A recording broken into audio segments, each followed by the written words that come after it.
Thrill Ride here, and I am so jacked up to talk to you savages here today. Guess what? I would like to take this time to thank every single person who follows me on YouTube, Instagram, and Twitter for all of your support over the years. It truly means more to me than you'll ever understand. This morning, I learned some information that has made me kind of decide that I am officially and completely done with professional wrestling. I think it's the right decision to move on. For me, it is about self-respect, and it's also about you gotta know when to hold 'em, know when to fold 'em, know when to walk away like a fucking Clydesdale. I spit everywhere, but it's the truth, bro.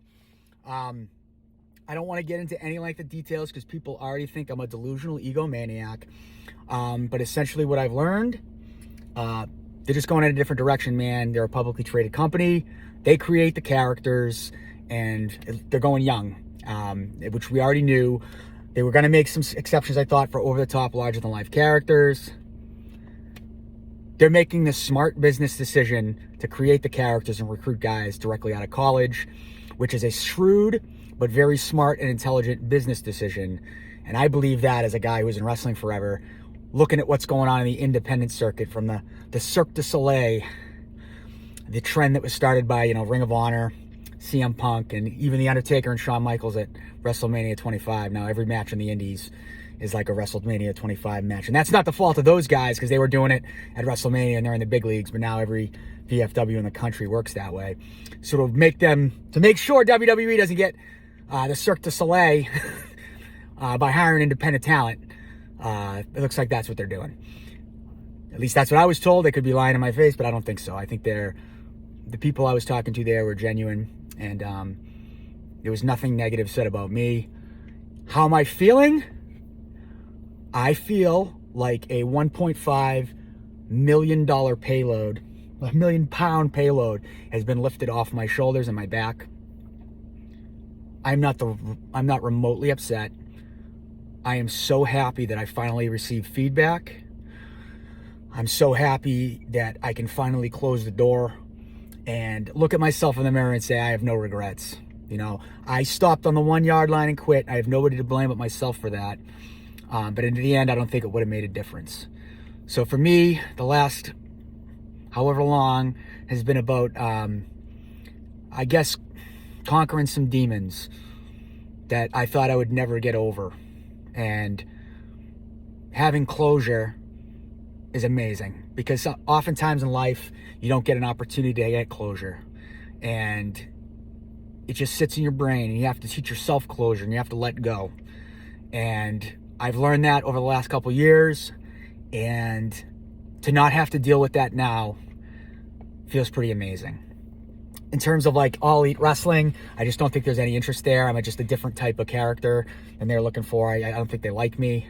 I could be wrong, but I had my one appearance for them. I thought I made Daniel Garcia look like $1 million, but he doesn't need me to look like $1 million. He's a pretty good wrestler. So it is what it is, man. I'm a bad athlete. I'm an egomaniac, and I'm a mark for myself. And what I've learned is that in life, a lot of people hold your past against you, and rightfully so, because how do you know anything about what's going to happen without looking at the future, without looking at the past? For me, it's a little unfortunate because I've really worked on myself very hard over the last couple of years. But, what I've learned about wrestling is that I actually love the art form, and I love wrestling in front of people, whether it's 200 people, 5 people, or whether it's in front of 10,000 people in Rochester for AEW Dark. I never, ever disliked performing in front of the audience. It was the greatest experience I've ever had. It dwarfed what I did in baseball. Wrestling was always my true love, and to get to perform on that stage and get to do what I wanted to do for a living. Even though I didn't have an opportunity to get a contract in the big leagues, I got to live my dream. I got to meet some of my heroes, and it's been an amazing experience. I still have other projects I'm working on, but now my Instagram feed has been completely shut down because once I saw the writing on the wall, I said, I'm going to go ahead and use this one-man thrill ride character as sort of a silent protest against what I see going on in the world politically. And I posted 3 political videos, and now I can't access Instagram. So that's going on. I got to figure that out. In addition to a bunch of other stuff I have going on, like every other human being on earth. But I felt like I owed an explanation to the people who have followed me all these years and not to the wrestlers. I'm trying not to be bitter. Wrestling's like a high school cheerleading team, in my estimation. It's a lot of catty bullshit from boys who haven't grown up to be men. And it doesn't matter how much money you make. It doesn't matter how big of a contract you have. If you're a two-faced person who talks behind people's backs, you might be a good fit for the professional wrestling business. It's very cutthroat. Stone Cold Steve Austin, DTA, don't trust anybody.